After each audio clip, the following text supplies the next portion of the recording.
And welcome to the No Assembly Required podcast, a podcast where we talk about nothing and desperately try not to cancel ourselves since everybody is offended by everything at all times. And now your trio of hosts, give it up for brand spanking new Romina, new year, new Romina, and of course, Audrey fire burning on the dance floor Ember, and your dark lord of the internet, the ultimate Star Wars nerd, the Sith Lord of YouTube himself, Roberto Blake. Thank you for joining us on the No Assembly Required podcast, Thursday evenings, Eastern Standard Time at 8 p.m.-ish, unless one of us is late, this time not me. Please like and subscribe.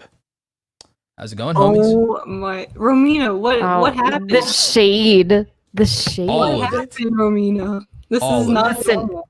Listen, guys, I was just a little busy because I was looking up the creator economy. I didn't know what y'all meant by that, so I had to look it up. So I was doing a little research, and my nose was deep in a book, reading about the creator economy and whether it's the future or not. Speaking of which, I'm actually writing a book about it. Ooh, all right. So you want to break it down for us then? A little bit, but like Audrey, like I want your thoughts on this because like I see the creator economy as like this very diverse ecosystem. People hear creator economy, they're gonna think YouTubers, content creators, Twitch streamers, but it's bigger than that. I think it's also all of the freelancers that support the people who are doing that. I also think that it's the people in the industry and the platforms themselves and the employees and people who build social media and content platforms. I also think it's people working in the gig economy, doing print on demand and doing things like Etsy and doing gig work on Fiverr and Upwork and so on and so forth. So like, I just think it's the industry that is around the intersection of business, creativity, and technology. Yeah, my neighbor decided to go on a run. So I don't know if you can hear that. But no, for some reason, I've always really been interested, like, even when I was watching Philip DeFranco in high school, like, whenever he would talk about, like, the adpocalypse and stuff, and how the entire creator economy was being shifted all the time by different things happening. I think all of that is, like, creator economy. Like, where's YouTube going to be in 5-10 years? All these other apps and stuff and what their roles are going to be. I think all that is super interesting as well. And then just the type of jobs that are going to come from all of that too. Because I remember when I was talking to Jack Conti at VidCon, and I asked him, and I was like, where do you think it's going to be, like, more of a, not easier, but more of a stable career to be a creator? And he was like, in the next 10 years, I think it's going to be a lot, like, better and, like, stable. And I remember that was, like, a very reassuring moment, but he also didn't elaborate because we didn't have much time. So I don't know. But I think it's becoming, this whole topic is very interesting. I think it's becoming normalized because, like, and I think it starts in waves. Being a YouTuber and a streamer is now considered like being a musician, a rock star. Well, a rock star was like, oh, you like joining an esports team is now like, or even starting an esports team is now kind of like starting a rock band. And people understand that while most people don't make it, if you are good enough and you do, then the sky's the limit. And now there's not exactly gatekeeping when it comes to that, which is the more interesting thing, right?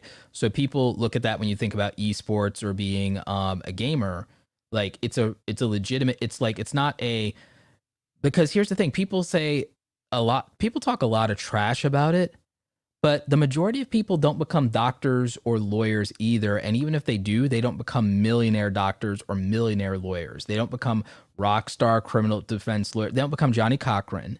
And they don't become neurosurgeons. So, like, okay, not everyone can make it and become a successful full-time YouTuber making multiple 6 figures or making 7 figures, or that's super rare. But I would argue it's no less rare in terms of the number of people making it who try to do it than the people who go out to be in the NFL, NBA, or any of that, or the number of people who go to school and drop out of med school versus become like a doctor or a lawyer. Like the number of people who drop out of law school, drop out of med school, like it's staggering.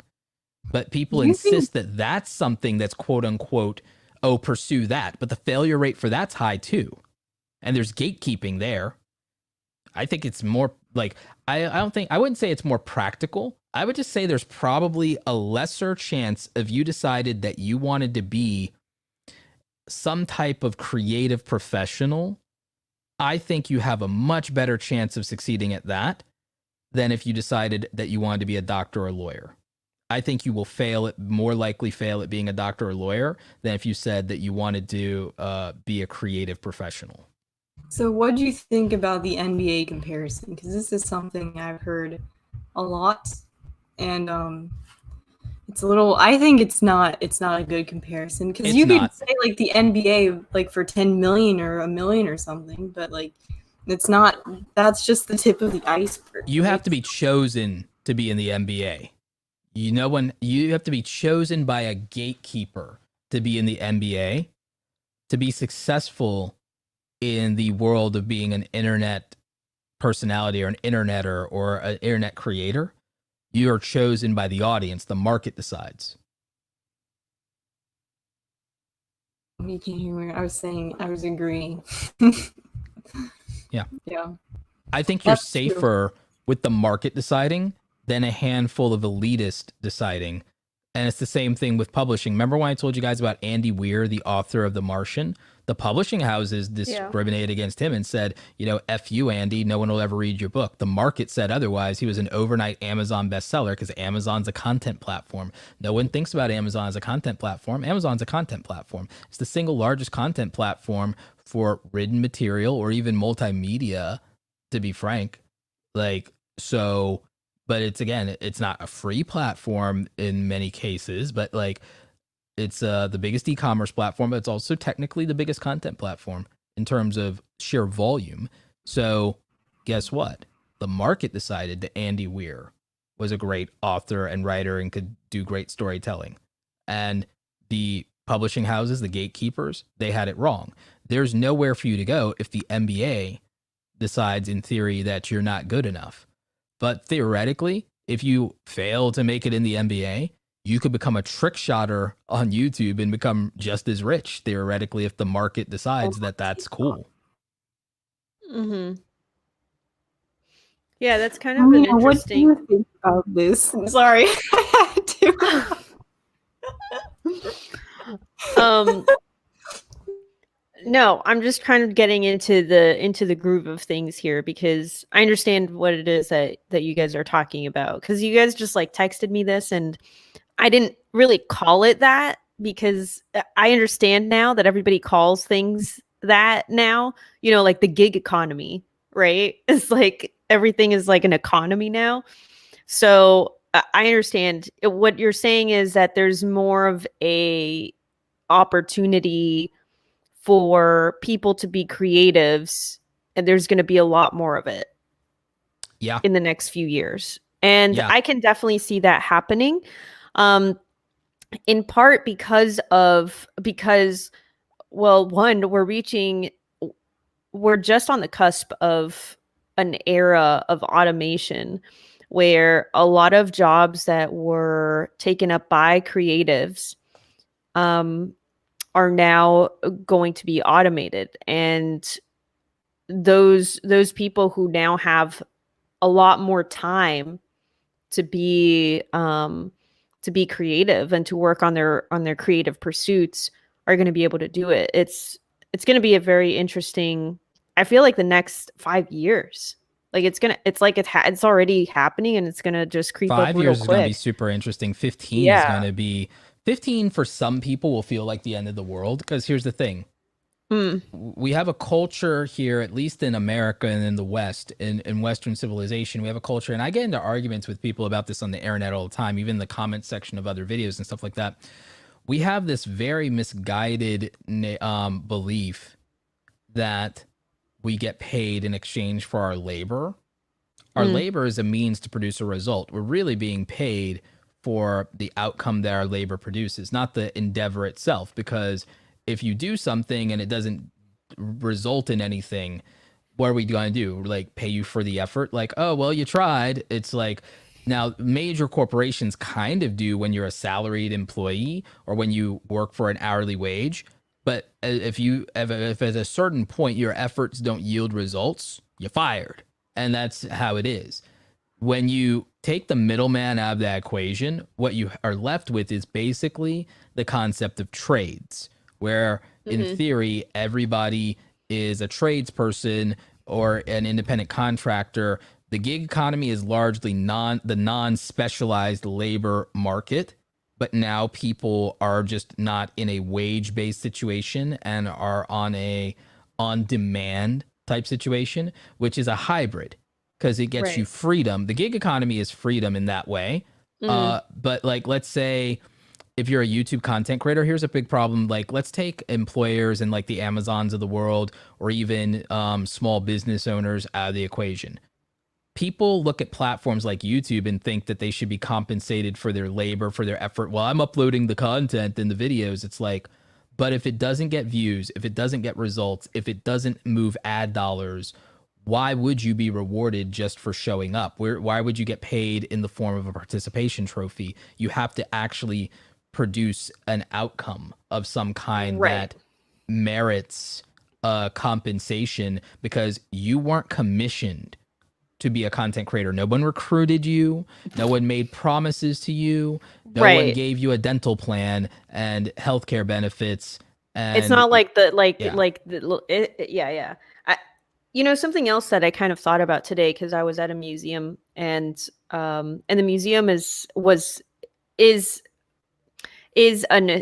a property that was somebody's estate from the early 1900s, and so this was very opulent, and it was very artistic, I guess you could say, because every room had some kind of mural painted, and it was very intricate. And like, the idea of, when you look at ancient, or when you look at older architecture, you're looking at something that people took a lot of time to do.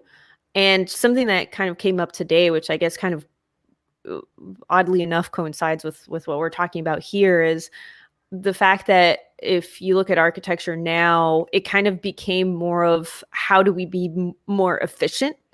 And I think that kind of crossed over to a lot of different areas in our lives and for society, where we stopped focusing on just making things because we just needed something that was efficient, and we needed to make things quickly because suddenly we had a lot more people and we had a lot more jobs, and suddenly there was a lot of things that were happening. So we had to fill those. Nice.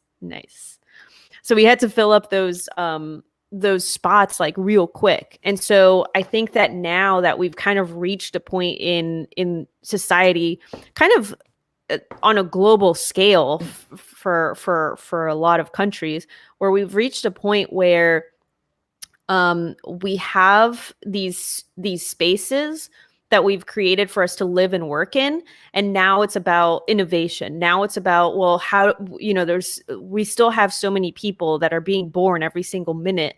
How do we adapt to this? And the fact that a lot of these people aren't even going to go to work because their jobs don't exist anymore because it's automated. So it's suddenly like, what used to be an office building suddenly needs to become a home, or needs to become some like an artist studio. Like, it has to fill some kind of a co-working space, right? Or a vertical farm. There's like so many things that have to change. And so because of that, I feel like this is where the artists are going to step up. This is where the creatives are going to step up, and they're going to start having to be creative with what we do with these spaces and with our time. We're going to need to completely shift. Right. And here's the thing about it. It's all valid, because the thing is, it's like, we've transcended Because you know the argument against being an artist or being an entrepreneur from old people and from cynics has always been like somebody's going to need to be a janitor, someone's going to need to be a plumber, electrician. Now the trades like plumber, electrician, I believe in the trades. I've always insisted that I believe on the trades because there are just some people whose abilities are never going to meet the market outside of that. But the thing is, the good news about the trades though is people who are plumbers and electricians, they're not stupid. They are specialized labor. They're still specialized labor. What we're not going to need is, you know how people are like, don't make me sing Baby Shark. I will threaten you with I'm threatening you with Baby Shark. Sorry, Roberto's over here trying to have all serious, in-depth conversation, and we're playing with little hammerhead sharks. Mm-hmm. Girls Yes, and their sorry. toys.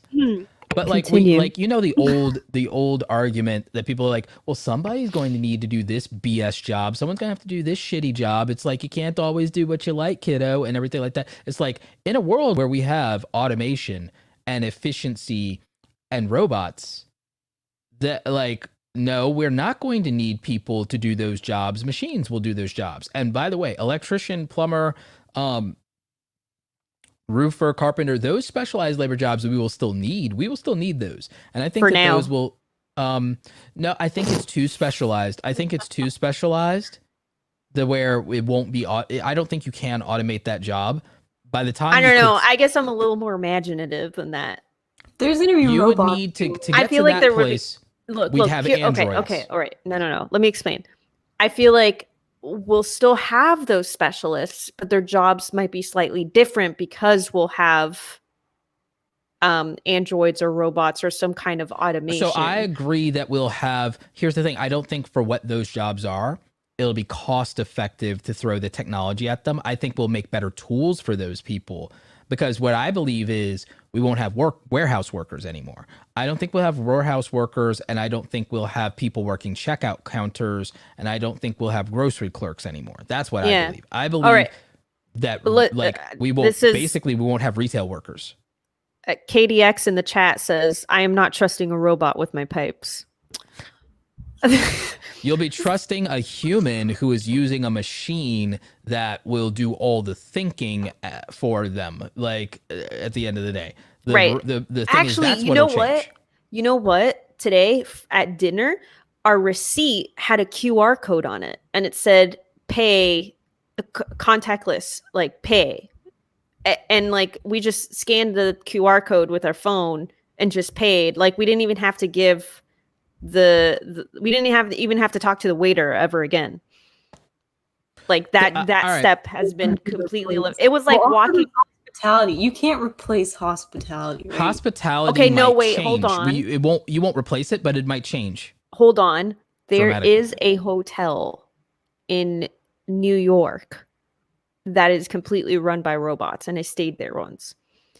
You go in, and there's only one person who's there at the front desk.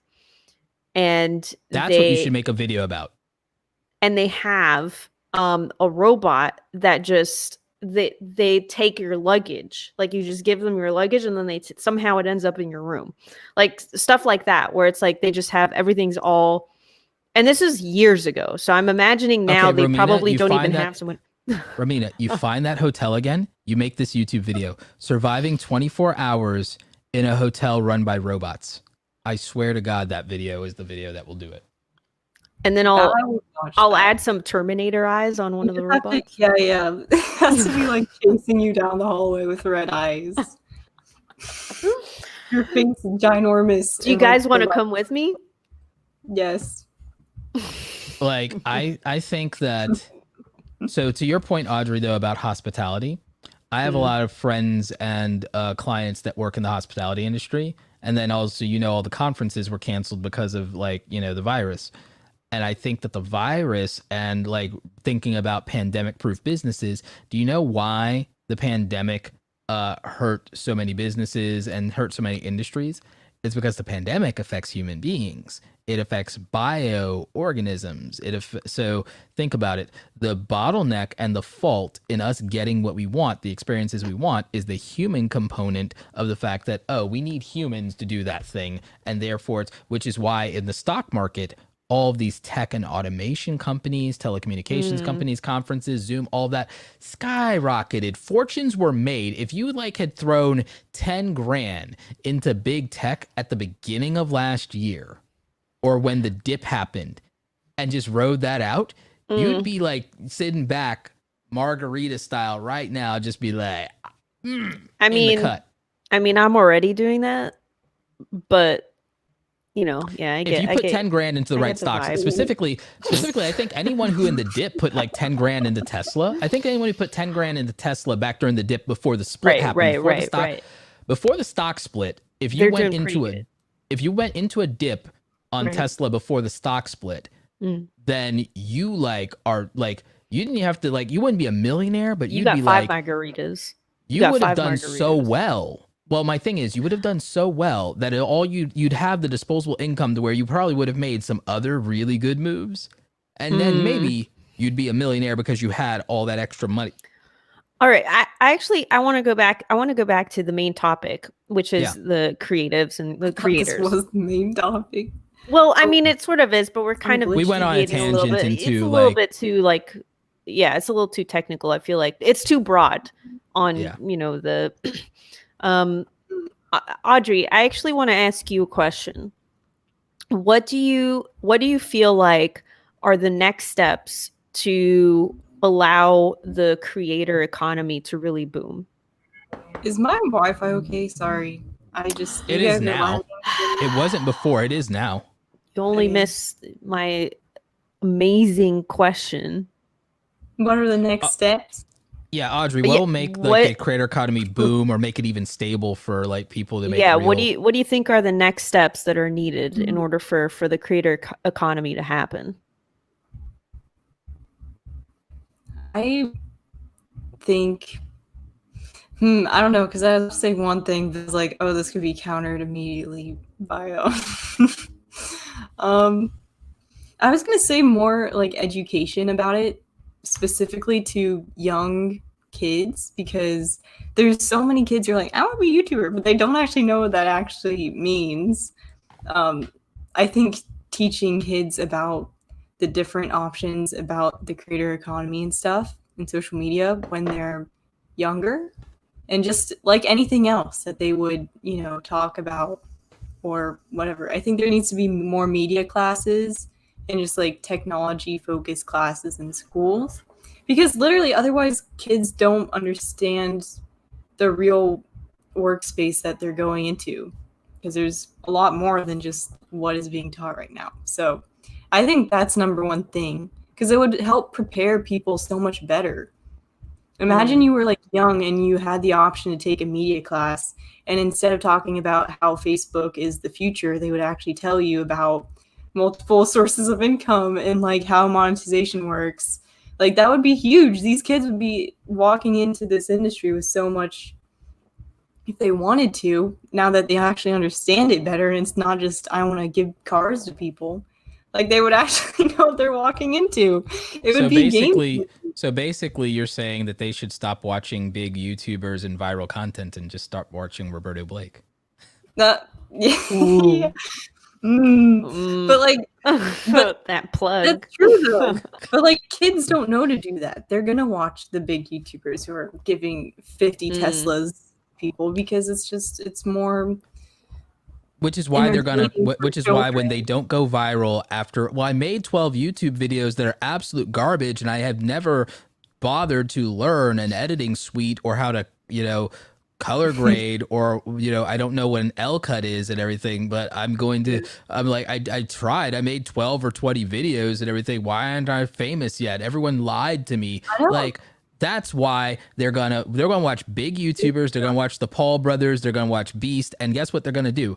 They're going to quit because they're going to get discouraged because this damned microwave generation can't be bothered to learn to actually be good at anything.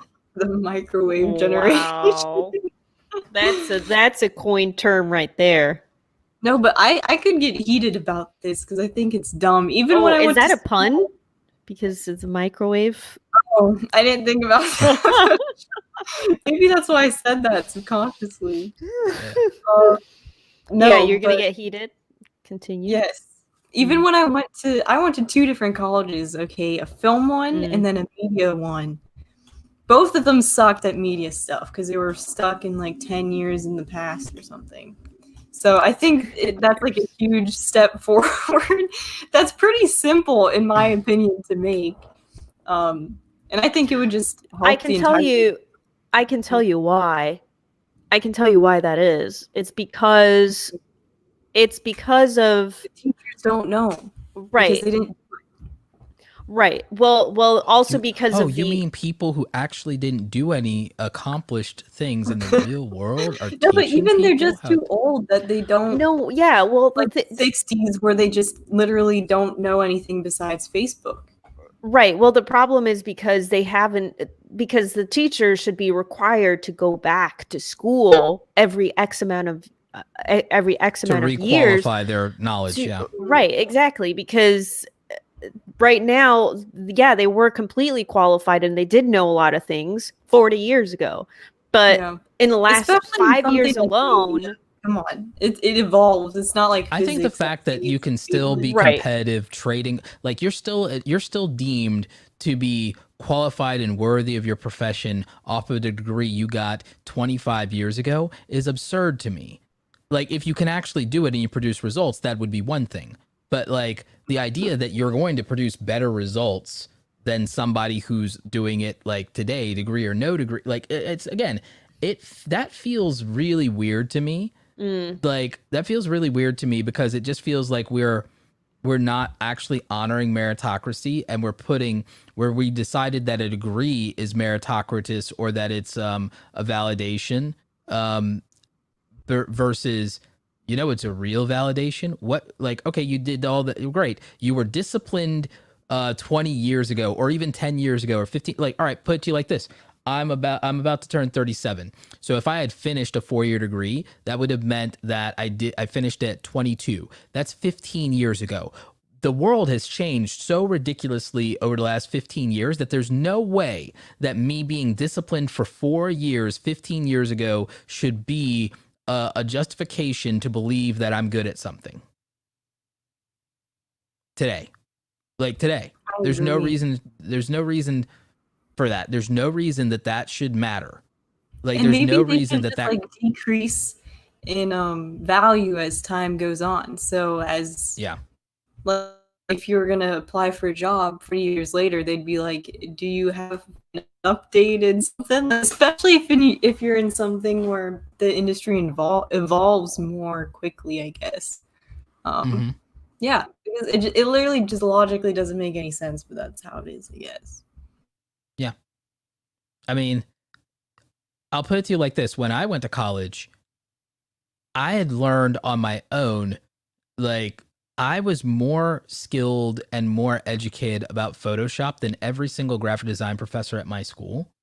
And like that, and the thing is, I thought that, oh, well, maybe that's because I'm at a community college. But then I visited my friends at other schools and stuff like that. It's like, no, none of their professors could actually use software. They were back all from the good old days of like, you know, none of them, nobody teaching could use the software. And I had been using it as a high schooler and had become proficient. And I was more knowledgeable from practicing hands-on and had to teach my classmates how to use the software better than the teachers.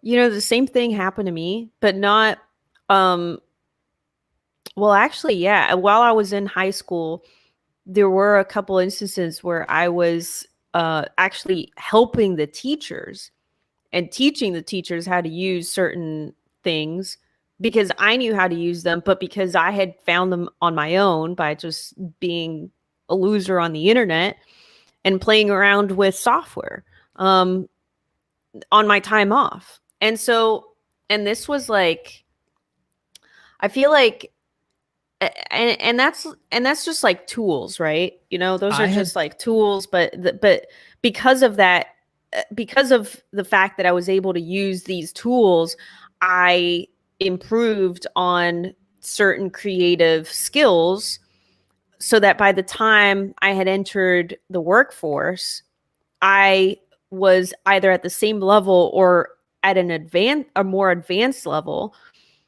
because at that time people were still going to college and doing things for graphic design or for video or for production. Like they were still going to school for these things. But I actually want to bring something up because someone in the chat said, where is it? Katie X said, to the next process for the creator economy is to have high speed internet access to all parts of the world. I agree. In order to expand the creator For economy. scale, yeah. I think that kind of goes hand in hand with the education that Audrey mentioned, because with the internet, you have access to resources, you have access to tools, to the software, you have access to educators such as Roberto Blake. Everybody go over to youtube.com/Roberto Blake 2. And yeah, I think that, I mean, the internet is definitely right up there when it comes to helping creatives on a much larger scale, as Roberto said. But I feel like the internet and education go hand in hand. At least for me, like when I think about education, I think about the internet first. But I think to Audrey's point is, I'm one of literally a handful of people that educate about creator-based careers and the creator-based businesses that you can have. And there's like, because when even Mr. Beast was saying this in Clubhouse last night, that when he got started on YouTube like 7 years ago, which is around the time I started, like there wasn't like, oh, you couldn't just really look up any decent or a depth of information about how to be a YouTuber, how to grow. There wasn't a lot, and YouTube didn't even give us a lot of data. And it was marketing guys like me and Daryl and Tim Schmoyer that kind of and Gideon Shalwick and David Walsh at the time who paved the way. And that the only YouTube educators at the time were myself, Daryl Eves, Tim Schmoyer, Gideon Shalwick, and David Walsh, right? Oh, and Christ, there's one more I'm forgetting. He's known for something else now. I'm spacing on his name, but it was like one other guy. And we were the only ones. What you could learn about was videography and video editing on YouTube and camera stuff, because you could learn from Indie Mogul, you could learn from Jared Polin for Nose Photo, you could learn those tutorials, Terry White, all the Adobe stuff, Adobe TV. Yeah, you could learn the skills, but there was nobody talking about the platforms.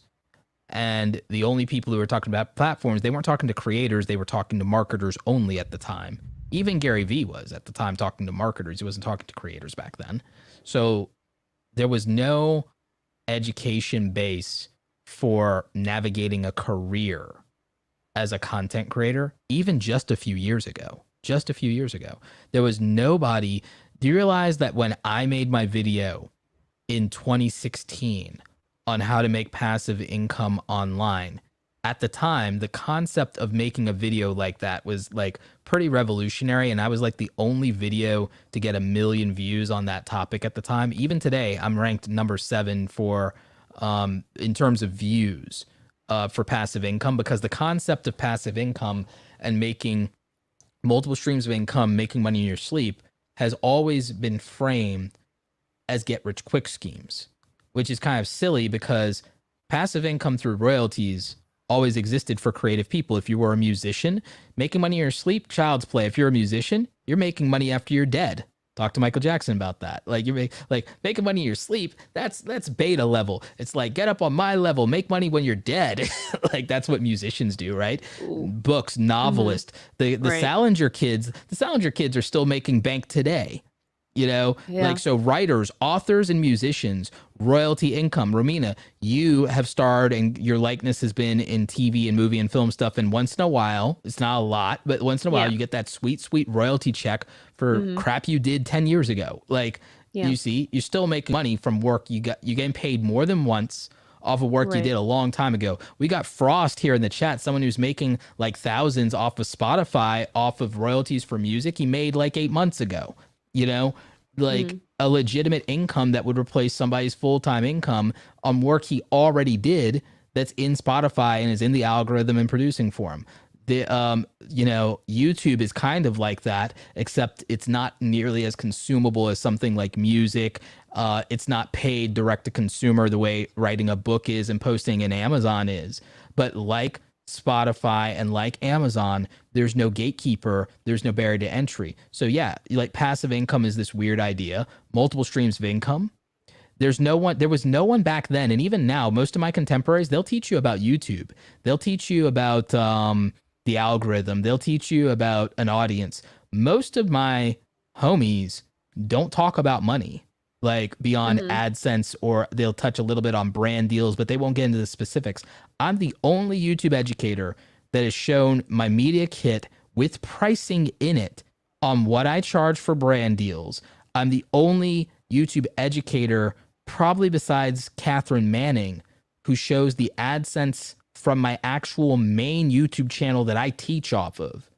Nobody else does that. I think I'm one of the only YouTube educators who's ever showed the sales report from my PayPal account and shown you a bona fide where you see that I made over $100,000 in a year with your own eyes. I'm one of the, and I'm not saying any of that as a humble brag. I'm saying that as there is almost no transparency and no like information when it comes to building and running a viable business or making an income for a content creator. There's there's almost none. That's what made me, like, there was no one when I started YouTube to tell me, because all of the big YouTubers were in MCNs or they even were part owners of MCNs. No one told me that YouTube MCNs, multi-channel networks, are a scam, and that as a small YouTuber I should have stayed away. No one warned me. I think that might have literally been why I started talking about YouTube. You should have asked me. I didn't know you back then, homie. Oh, well. This was 2014. This was 2014 when I was a small baby YouTuber. Oh, man. No one told me. And that's probably why I ended up making videos teaching people about YouTube, is because there was nobody to guide me. Right. Yeah. See, all these points we're talking about are like the education and making it better, because I don't think there's any doubt that it's gonna go downhill anytime soon. So I feel like we haven't really talked about the growth and stuff of the creator economy, because it's kind of a no-brainer in my opinion. It's just gonna go up. Yep. Like KDX says that most businesses aren't transparent in their earnings, though they kind of are. Yeah. Legally, some of them they kind of are. And the thing is, even if they weren't, there's a formal infrastructure around the education where you can go to school and learn business management, business development. There's no limit of the books. If you wanted to build a retail business, if you wanted to buy a space in a strip mall, all the information you could ever need has been around for decades upon decades upon decades. That's not true when it comes to the creator space. Right. Yeah. Especially when it applies to the digital space. Because a lot of the mechanisms haven't existed for more than 15 years. So right. Yeah, exactly. But I still think there is some validity to the type of work that's been created prior to that as well. Because it all kind of leads up to it where I mean, I was just talking to you guys the other day that I was talking to you about the friend that I made who is an attorney, but she's like creative and she's trying to get into, she thinks she wants to do like YouTube or maybe music and like do all that stuff because she does that stuff. And she showed me like this painting that she made and she's self-taught. And I'm just like sitting here thinking like, well, what if she had spent, instead of a couple hours a week, a couple hours a day working towards her craft, but because, she went the safe route and she decided to become a paralegal, then she hasn't really perfected her skill. Even though she's very good, it's not like she could be so much better, right? Because she would be spending so much more time on it. So I think now, as the creator space is going to become more open to people like that, to people like her, right, who weren't really the first ones to jump onto the YouTube train or onto the Insta game. They're just latecomers because they were never really into the digital space. But now that the digital space is the norm, they're gonna jump on. And so suddenly we're going to see a whole lot of other creatives who have just been sitting behind a desk in a cubicle somewhere, you know? It's going to be very interesting to see the development of all of that. I agree. I agree. And the thing is, something Audrey was talking about was education. You talked about that as well. I talked specifically about the education around the business and economics of it. Let's get back to what would make this sustainable for people as making it a more stable career? Because right now the objection that people have is this whole you can't make it. Like, again, parents, like Romina, you and I have been to these panels where kids will come up and we're not telling them you can't make it. We're telling them that they don't understand what it is or what making it is. Right. What making it is. I think I've told you all that my goal and my mission is getting 10,000 people to 100K a year. Now, my friend Sean says he wants to get 10,000 people to making a good living off of that, and he doesn't think that has to be $100,000 a year. And I agree with him. If you live somewhere outside of New York, California, I agree with. But the thing is, I want it to be $100,000 a year though, because it's $100,000 a year isn't debatable when we talk about a good income. When we talk about options, unless you live in San Francisco. At least you could theoretically have options, because if you're making that kind of money, you'd have the ability to leave San Francisco. You'd have the option to leave. Right. True. Because again, that's where, for me, it's how much money gives you an abundance of options. Because for me, survival is a BS goalpost. It's it might feel like that's all some people can do, and I've been there and I've lived it. I can say, if that's your goalpost, that's a real BS standard. And I don't blame society for that at all. That's not the same thing as saying, oh, society shouldn't improve, or the whole meme of, oh, we should make society better a little bit. Work, lazy fool.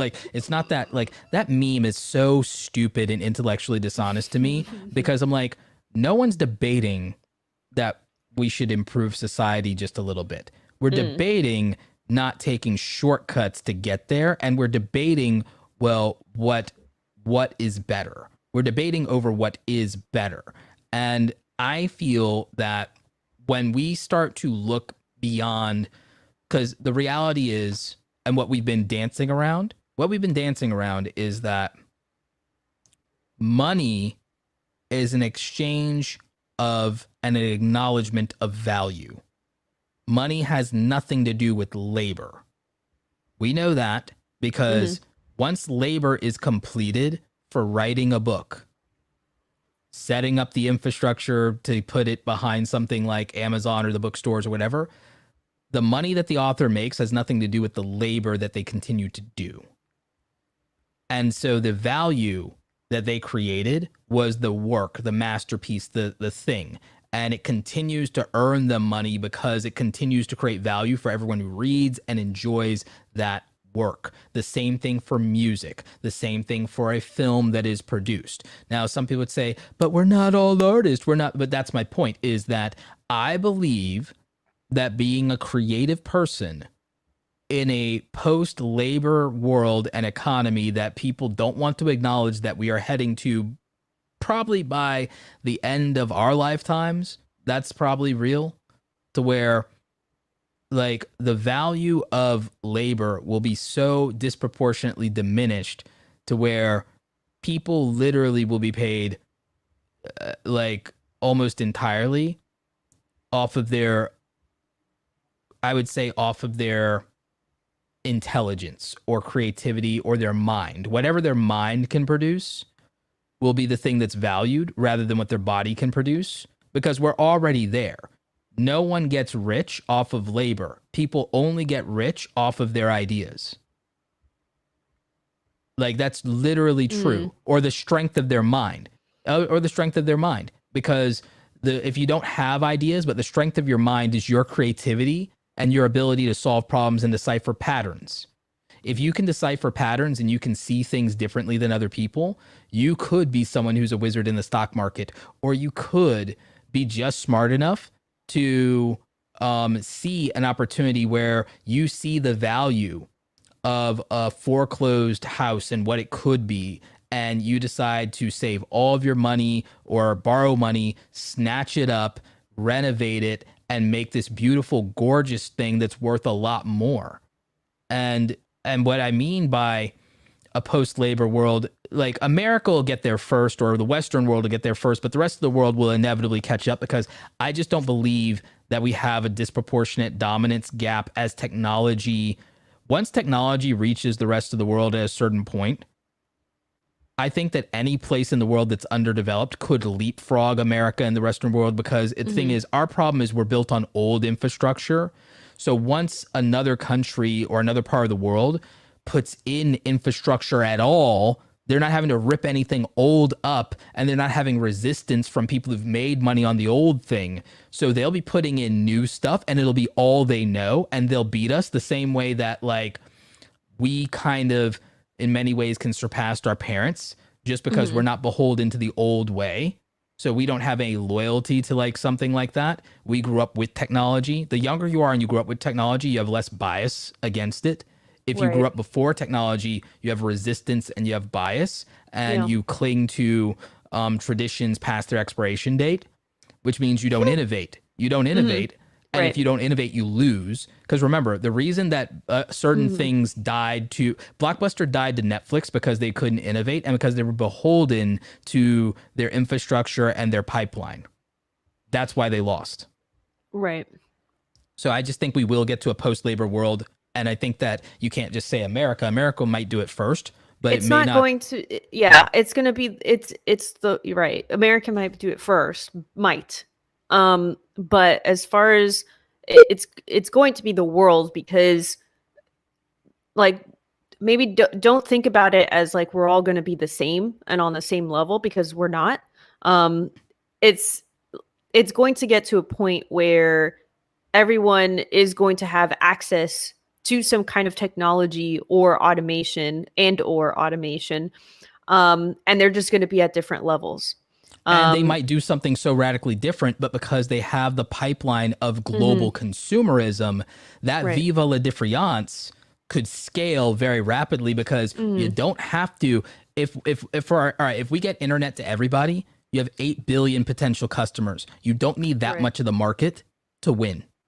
Because you only need 1,000 truth heads to make $1 million if you do it right, if you create enough value. So literally, like, so this idea that everyone can't be, like, even people say now with success, they say, well, everyone can't be a millionaire. I'm like, I did the math on that, and that's actually not true.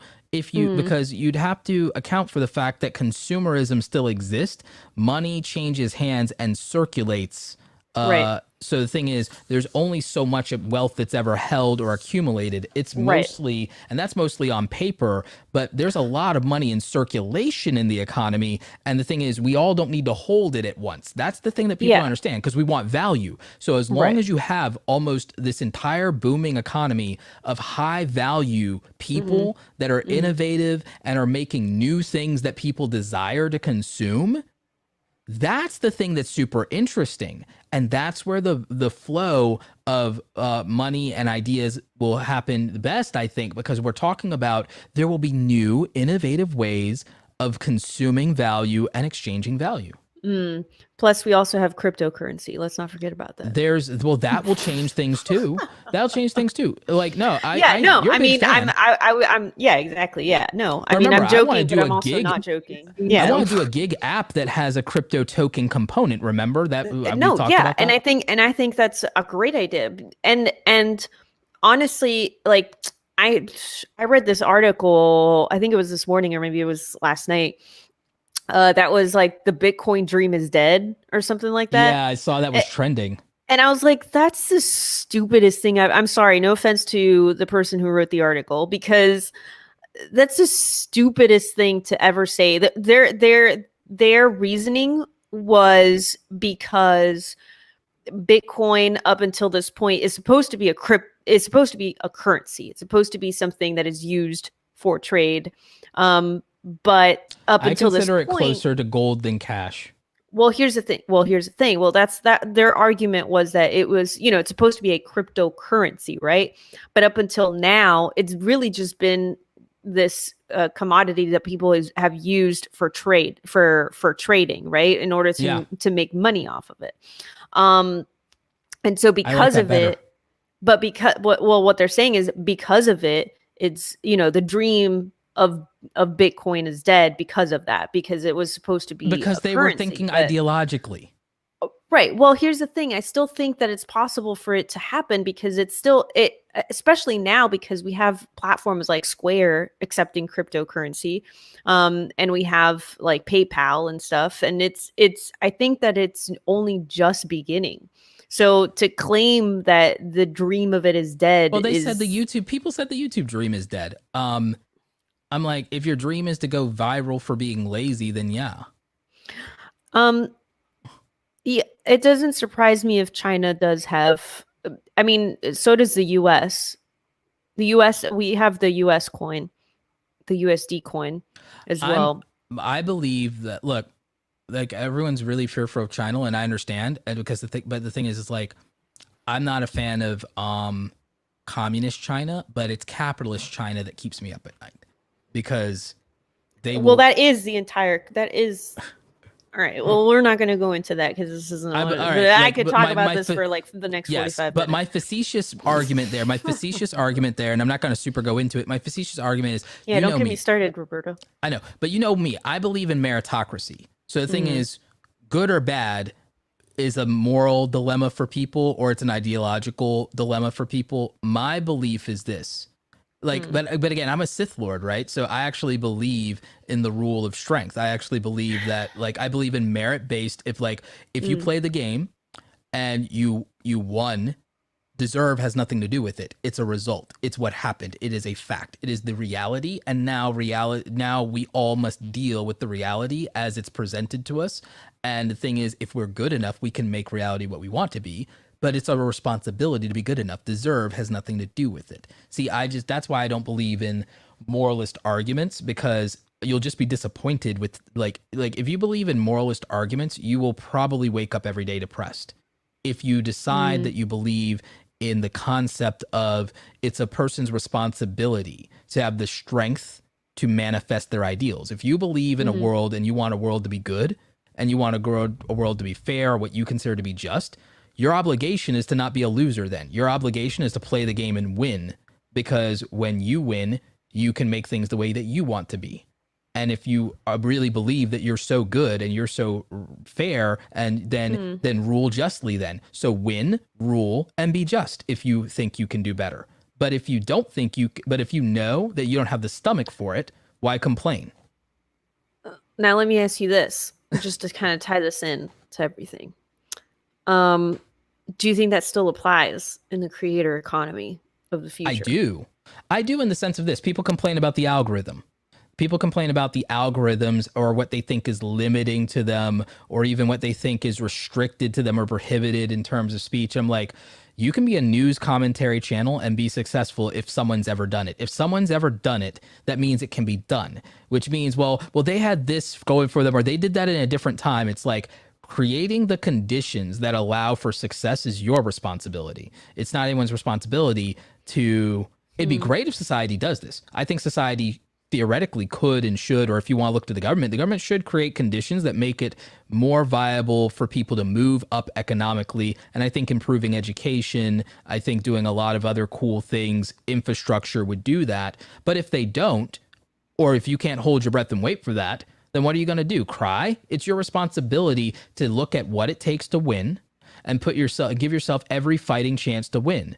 So don't complain that you have to make better thumbnails. Don't complain that you have to get a certain click-through rate. Figure it out. Don't complain that you have to get people to watch a certain amount of the video. Figure it out. Learn how to edit better. Learn how to be more charismatic. Or go and shift to a different niche. Like, oh, I can't make it in this thing because I'm not good enough. Well, if you don't have the ability and no amount of training is cutting it for you because your talent was just that lacking in that thing, then but get over the fact that you looked up to somebody and you wished you could make content like them, and actually make content that you would be good at, and that stop failing to be the next Markiplier and be the first you then, or be a better version of, Unbox Therapy if that's what you want to do, or whatever. Like, you might fail to be the next PewDiePie, but you might succeed if you decided to be the next Unbox Therapy. Like, or better yet, you might figure out that you should be neither of those and you should be yourself.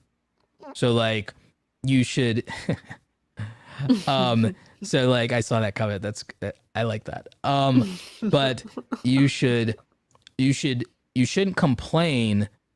I'm not saying that these systems or the game is great or ideal or fair or whatever, but it is what it is. So like, if you have your choices. You can play the game and win, or you could try and get the power required to change the game. You can win the game as it is. You can say, all right, that's the game.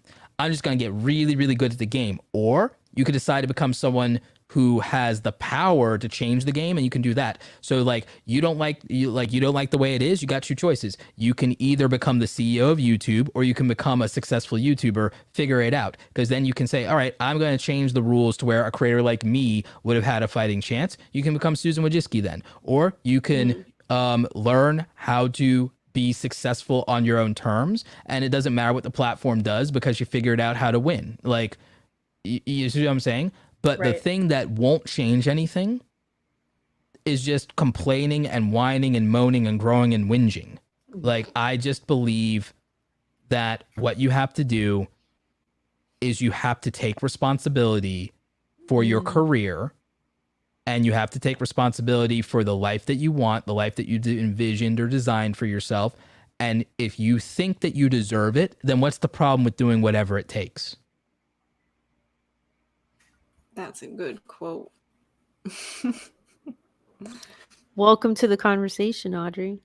Wow. Well, welcome back. No, she carried this thing for the first 6 Are you minutes. really pointing your finger at me, Roberto? I'm improving slowly, Romina. All right.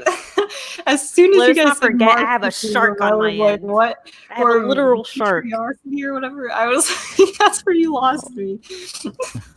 Wow. All right. We lost Audrey a long time ago. China, All right, Audrey, do you want to? I Audrey, remember don't you the know us exact well moment. enough? Yes, Don't you I know us know. well enough? I was It always here. I comes was down to here. the CCP. I'm listening. It all- I'm No, participating me in and Romina spirit, are all right? super nuanced on the geopolitical the geopolitical situation in the world. This is if you guys think that hanging out with us every Thursday is fun, you have no idea what our group chat is like. It is on fire.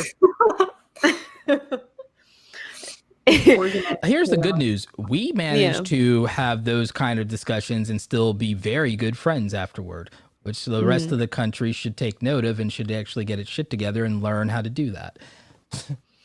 Yeah, well, No we're shade, no pretty tea. civil, and I mean, well, Audrey also, much like during the podcast, in our group chat, she only really chimes in once every 5 days. Well, she chimes in once we mention the word YouTube. Yeah. Oh, right. We're Yeah. When that happens, We're when we're talking accurate. about real life global issues and impending doom, Audrey is nowhere to be seen. That's not true. I talk when it's impending doom, not when it's Wow. You know that it's true when not her as voice true goes as high I agree pitched. with that, Audrey. When it's legitimate, when we talk about when it's legitimate real, like impending, real time impending doom, I'm there. Okay, all right. I think when it's more localized, when it's closer to home, I feel like you chime in. or when But it's environmental, When we start talking about stuff that's like global and kind of like a little conspiracy, a little out there, we kind of lose you a little bit. That's Well, no, okay. she'll come in when we talk about aliens. She'll Yeah, come in it's when we talk true. about. The one Oh, yeah, conspiracy so that we'll talk about is aliens. Because it's not a conspiracy. Yeah, well, talking about aliens, didn't you say that there was some kind of UFO, disclosure that happened? Like the Black Vault archived like all, because what the government did is they released it all on CD-ROM of all things. But the Black Vault do you put know all why? of it on the web for us to be able to download ourselves as PDFs now. Do you know why that happened? Because in the stimulus in the bill in the bill that we just signed, more pork.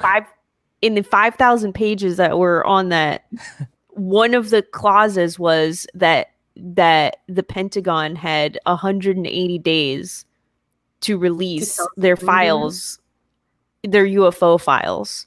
It was in someone. Someone was like, "Oh yeah, let me sneak." They were like, "There's 5,000 pages. None of these suits are gonna read it. None of these suits are gonna read it. Just like slide that right in there." They just slid that in like Order 66. I swear to you, dude. What? I swear to God, I'm not lying. It's in there, man. Like it's there's freaking a lot of in stuff there. in there. There's a lot of stuff in there. Like we'll talk about the Black Vault next episode, I guess. Yeah, well, yeah, let's do that because we're gonna probably wrap up in a few minutes. But no, I do want to know more about this. I'll look into it. That way, I'm prepared for next week. Because I've kind of been MIA the past like 24 hours. So you're just like you just texted us and you're like, guys, UFOs, and I'm like, what? Yeah. But Audrey, I want to hear your thoughts on like what I had just like finished saying in my like epic mic drop moment there. Wow. Okay. No, I was humble. I'm having a brain fart. Give me the last sentence. Like if like what I said about like if you think that you deserve it, then what's wrong with doing what it takes? When I talked about like the fact that like I just feel that a lot of people say they want something and they really don't, because if you really wanted it and you thought you deserved it, like whether it's a certain amount of subscribers or making a living as a creator or doing that, wouldn't you figure out how that actually works? And if it still isn't fully agreeable with what you're comfortable with or what you love or you like, if you want this so badly, then wouldn't you figure out how to do it, and wouldn't you do whatever it takes? Maybe there's so many kids, right, who are like, I want to be a YouTuber, I want to do whatever it takes to be a YouTuber, but they don't. There's been such a buildup, and these kids are watching YouTubers for so long when they're young as their entertainment, and then they want to be YouTubers. They're hearing these YouTubers saying, you can do it too, and making it seem easy. And they're lying to them, and they're building this fake perception of what they're hoping it will be like. So I understand where these kids are coming from when they're like, I want to be a YouTuber, but then they don't put as much work that needs to go into it because they've been lied to their entire childhood about what the expectation of being a YouTuber is. Wow. So I'm not excusing the laziness. I'm just Audrey just said their entire childhood is a lie. Childhood is a lie because of YouTube. It is though. It is. I know, but it's. You understand that's like I feel old. It's more insidious than that. So all right, the week after next, the next episode after the UFO thing is YouTube is a lie. That's the title. The title for 2 weeks from now is YouTube is a lie. Because we're gonna break that down. Because after the aliens, after the aliens first. Aliens first, YouTube second. Like aliens first, YouTube second. Priorities. But it's like they've been lied to in the sense of like, one, there's a lot of YouTubers, and I'm not calling them out, and there's no shade in this, it's whatever, but like there's a lot of people who live a fake rich lifestyle. There's people who have a fake rich lifestyle to impress children on the internet with their flexing and their job is to impress children on the internet. Exactly. But adults can see through it and know, well, that's fake. Well, that's fake. Well, that's fake. Like, But some of them may not. They're pretty good at their jobs sometimes, or they might even be targeting adults too. Okay, let me put it to you like this. There's a fake impression of like how much money that YouTubers make, except for those of us who actually will say, here's our AdSense and here's the thing. Because like you realize how many kids are shocked when they find out that. Wait, they're like, well, for example, they find out how much I make and then they go, wait a minute. And then they find a big YouTuber and then they go, wait a minute, their CPM is $2 and yours is 20. Huh? I'm just saying they might do something like simple math, like just times it by 10 or something, because they don't understand how. Or they look at Social Blade and think Social Blade's real. Yeah, that's like the same. type of But then what they mentality. don't think about, because no one will talk about it, and like YouTubers, all right, let me put it to you like this. There's the one reason that I would want to actually be a 1 million subscribed channel is because these young people might actually listen to me regardless of my view counts, because, well, he's a big YouTuber and there, because again, the younger you are, the bigger that number has to be to matter to you for you to take someone seriously. Like the older you get, you realize, oh, like 100,000's a lot, 50,000's a lot, 30,000's a lot, 10,000's a lot. When you get older, you actually go, oh wow, that's a lot.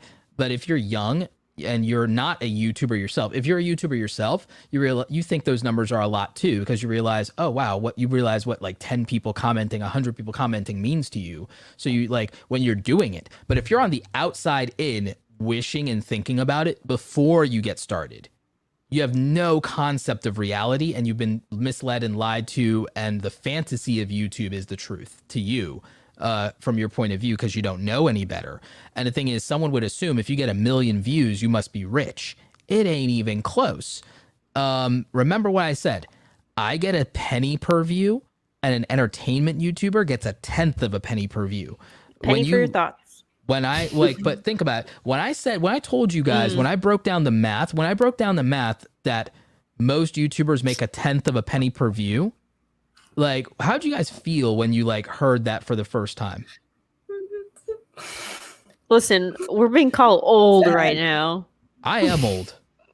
Am I included in this? Because I don't want to be called old yet. You sounded mature for a good minute there, so. Great. But how did y'all, for real, Right, when you found out the math dictates that, like, okay, my high ass CPM is a penny per view and a normal CPM is 1/10 of a penny per view. Ooh, breathe, not. Roberto. No, But I feel like I kind of knew that though. but like hearing it out loud that it's like, oh, it's straight up 1/10 of a penny per view. It's kind of sad, but I'm not surprised. Now hold on. Okay, because how will this encourage the creator economy?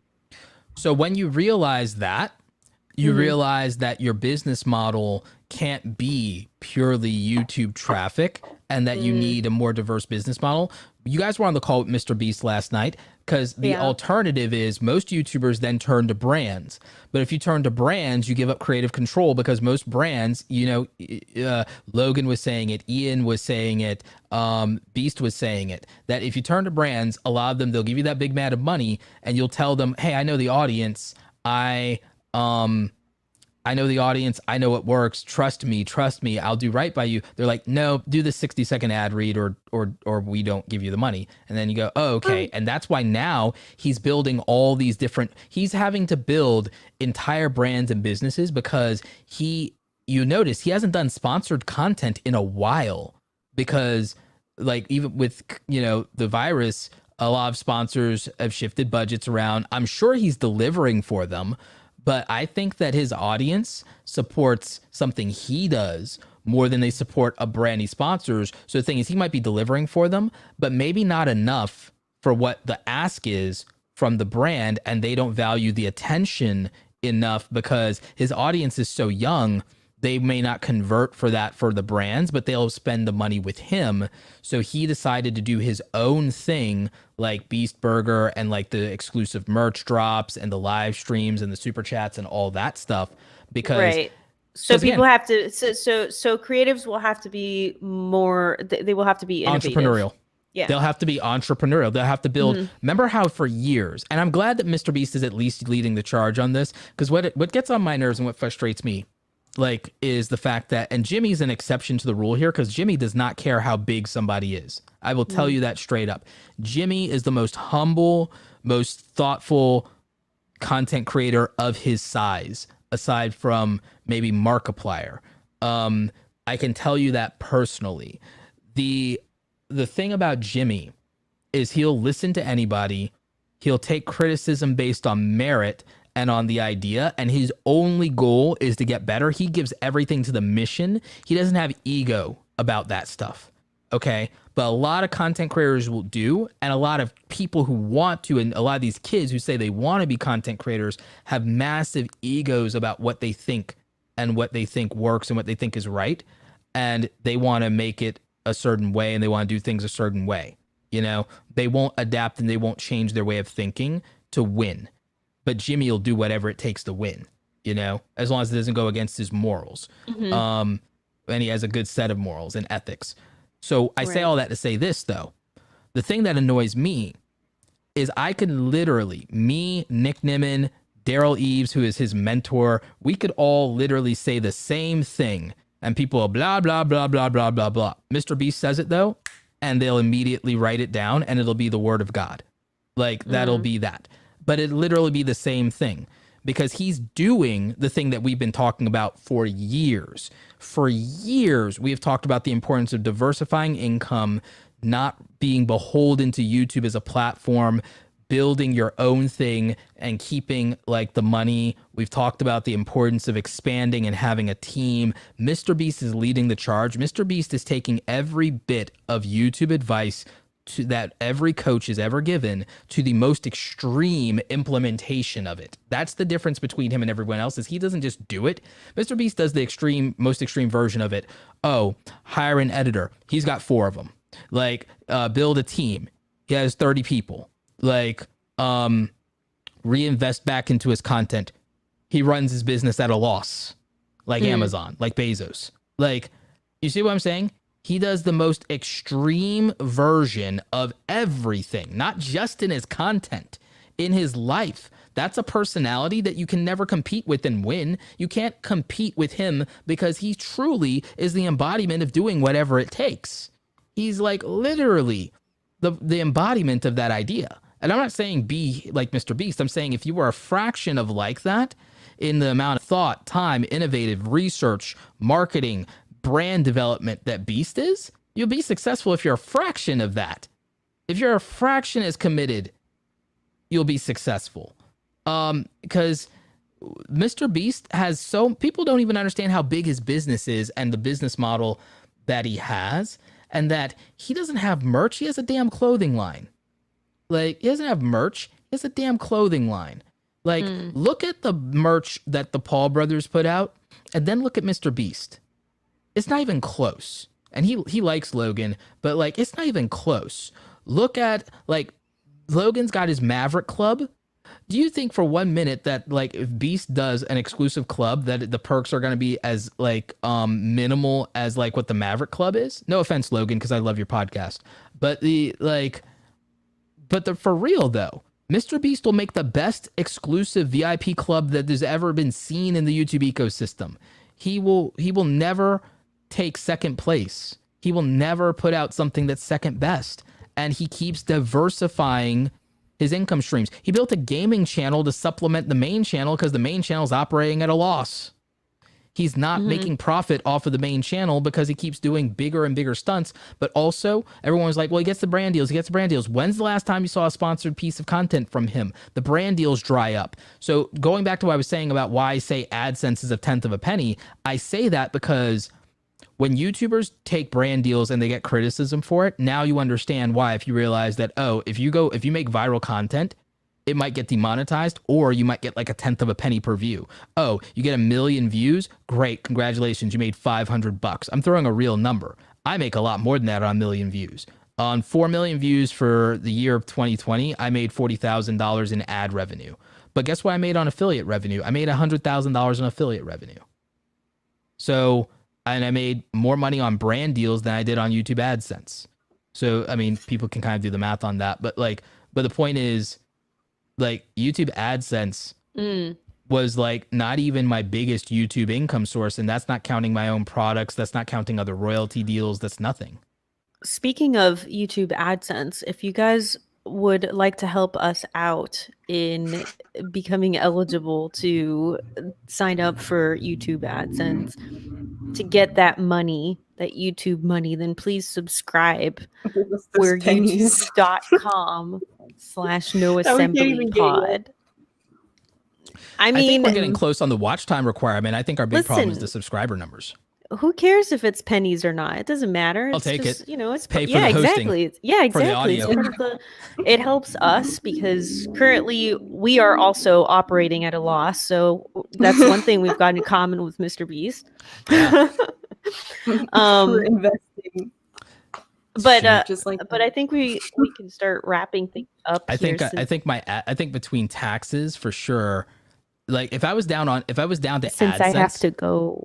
yeah, if it was down to AdSense and my hardware investment in buying camera gear, if it was down to taxes and camera gear, if I only lived off of AdSense, my channel would operate at a loss. Mm. But that's All also right. because you buy like a ton of stuff. But I am Right. also making the best looking talking head videos on the internet. Yeah, but he's also he's improved his audio. I mean, like everything that he's bought in the past year alone has Yeah. been to improve the I'm quality joking. of his content. I know. Listen, Audrey, I know that you were joking, but some people might not understand that, and they might actually come after Roberto. Don't you realize we live in the age of cancellation? Oh, sorry. Coming after me is a good way to get cut, though. Oh. Well, I'm from Brooklyn. Wow. What do you want from me? It's not a threat, but let's go. That's not a threat. It's not a Where's I threat. that literally am from Brooklyn, and I've dubbed myself the Sith Lord of YouTube. What do you think is going to happen? Wow. I can't find it. Unbelievable. Oh, there it is. I got it. It took a while. We got some stuff we got to clean up. We got to clean up our banners. Yeah. All right. What? Roberto, do you have an outro? Maybe think about that. I maybe think Audrey, about that, and we let you can Audrey give us close out some. the show. Yeah, give us some last thoughts, Audrey. What? Oh, I think you said to do the outro, and I was like, hold on. You're doing the outro before the outro. Okay. Make it good. You keep putting me on the spot like this, Romina. It always ends up the same. I'm always. Romina, when are you gonna post your next video? Ooh. Excuse me? Excuse me? On the How spot. dare you? No, the I put spot. you on the spot. And I Listen. threw it back at you with an actual Wow. question. It's not how it The works. people want to Audrey. know. The people want to know, I- Romina. I want to hear this, and then I can go to outro. Okay, Yeah. I'm actually planning some content. I'm gonna do some batch filming, and I'm going to. My plan is I already filmed one video, but I'm gonna film the rest soon. Mhm. But I had some other personal stuff that I had to take care of first. But it looks like that kind of stuff is gonna be over with soon, hopefully, which means that I can focus on doing the videos. And my plan is to just do the batch thing.